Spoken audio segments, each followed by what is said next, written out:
The FBI director of Kash Patel is testifying in front of the Senate Judiciary Committee today. Patel began his testimony by defending his handling of the investigation into conservative activist Charlie Kirk's assassination. Those 4 words, posted to a personal X account on the evening of September 10th, detonated across a country already reeling from the daylight assassination of Charlie Kirk hours earlier in Orem, Utah. Within 2 hours, the same account reversed course. The person questioned had been released after interrogation. That account belonged to FBI Director Kash Patel, and those dueling posts did more than embarrass a federal law enforcement agency at the worst possible moment.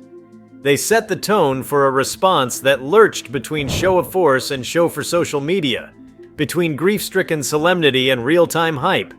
Even Patel later conceded his phrasing could have been better, but he insisted he had no regrets about posting it at all.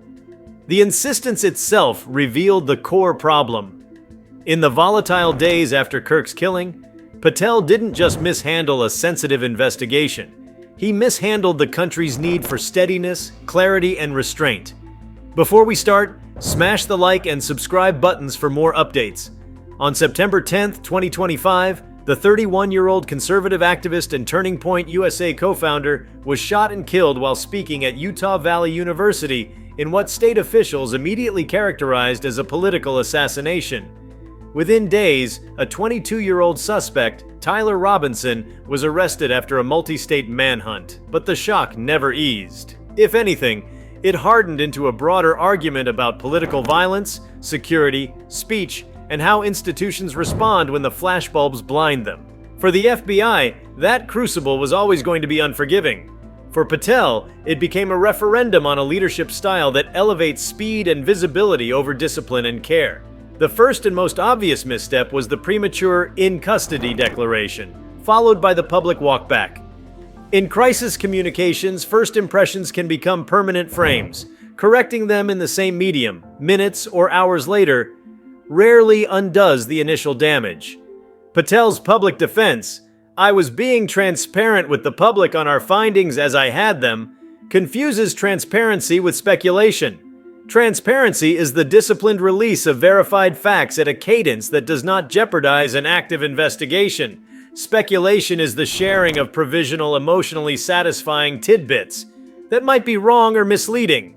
When the nation's top law enforcement official blurs that line, he trains millions of people to expect a rolling live blog of justice rather than justice itself. That expectation corroded trust at the very moment the Bureau needed it most. The second misstep was tone. A great deal of energy after an assassination goes to protecting the integrity of the fact pattern. Who, what, where, when, how, so that the why can be tested soberly against evidence rather than shaped by rumor. Patel's social feeds, press availabilities, and TV hits created a competing gravitational field, one that pulled the investigation's public narrative into the realm of personalities and political combat. At a memorial service on September 21st, as mourners were still processing the enormity of a young father's death, Patel used the moment to highlight that the FBI was pursuing every lead, including the possibility of accomplices. An ordinary update? Perhaps. But context matters. Delivering investigative teases during a memorial, rather than in a dedicated briefing, forced Grief to share the stage with a dramatic, unresolved hint. It made the story about the Bureau's momentum instead of the nation's mourning. Communicating about accomplices before you can specify what that means. Logistic support, digital encouragement, material aid, something else entirely, primes the public for the widest, most conspiratorial interpretations. Responsible law enforcement leaders usually lean hard in the other direction, walling off the investigative cone of silence to preserve evidentiary value and to prevent misdirection campaigns. As former FBI officials told reporters after Patel's early posts, being the first to get likes or clicks is not beneficial to the investigative process. Patel's defenders argue that the old model is out of step with modern information flows. The challenge is real. But modernity does not excuse volatility. A leader's job is to resist the current, not surrender to it. Third, Patel chose the wrong arena for his mea non culpa. When called before the Senate Judiciary Committee on September 16th, he adopted the posture of a combatant rather than a custodian. There is a place for spine in the face of political grandstanding, and Senate hearings can devolve quickly into performance art. Still, what the country needed from the FBI director that week was a slow heartbeat, precision in words, patience in answers, calm in demeanor. What it got was a televised clash and a doubling down on social media first doctrine. That was not merely a stylistic failure. It reinforced the sense that the Bureau's communication strategy was being set by personal brand incentives, not by investigative or civic imperatives. Those communication choices would have been problematic in any era. They were especially combustible against the backdrop of upheaval inside the Bureau. According to contemporaneous reporting, a wave of senior departures and firings in the months before the assassination had thinned the FBI's institutional memory, particularly in the Salt Lake City field office overseeing key pieces of the Kirk case. That churn introduces real operational risk. Fewer veterans to calibrate messaging, fewer mentors to counsel patients, fewer people around the table who have scars from previous high-profile cases and can resist the temptation to narrate in real time. When a director builds his approach around speed and disruption, he may get the speed he desires, and the disruption he does not.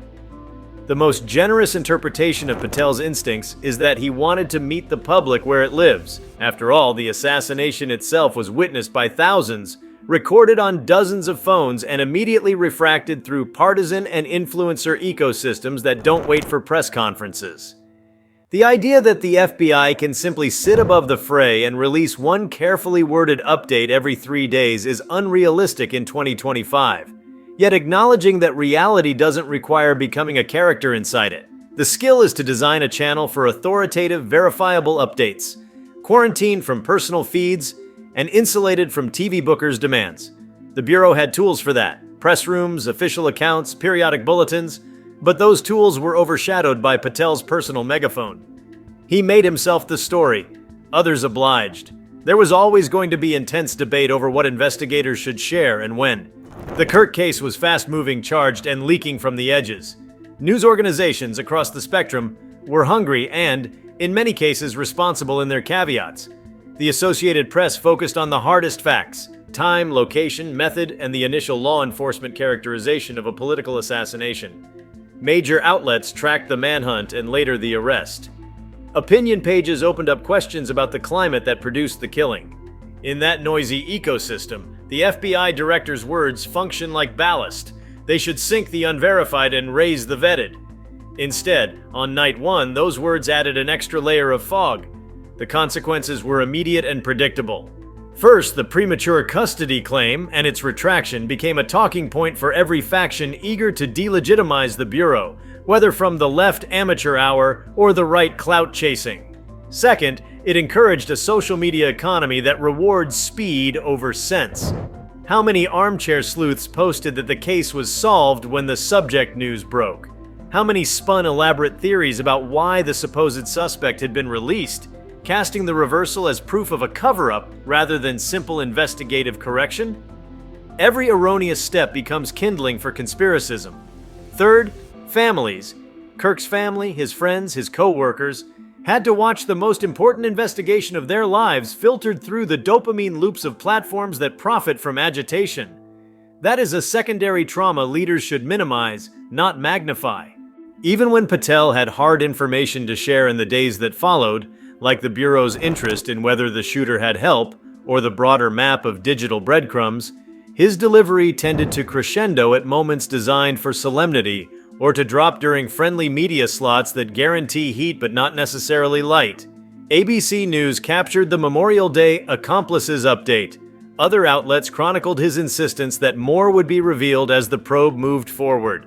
None of that is intrinsically inappropriate. The public does deserve to know about investigative avenues. The issue is proportionality, knowing when to lean in and when to lean back. On a week of funerals, a director leans back. Critics inside the FBI pointed to a simpler fix that had nothing to do with ideology and everything to do with process. If Patel had channeled all case-related communications through official FBI statements, with his personal account amplifying those statements verbatim, no paraphrase, no color commentary, he would have reduced the margin for error.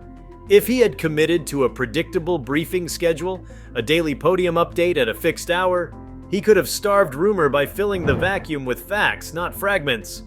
In other words, the story metastasized from one case to an indictment of managerial judgment. When "how's he handling this" eclipses "how are agents doing in the field," leadership has strayed from the mission. If you like this video, please give it a like and subscribe to our channel. Also, leave your comments below and tell us, what are your thoughts on Kash Patel's handling of Charlie Kirk's death? We want to hear from you. Thank you for watching and see you next time.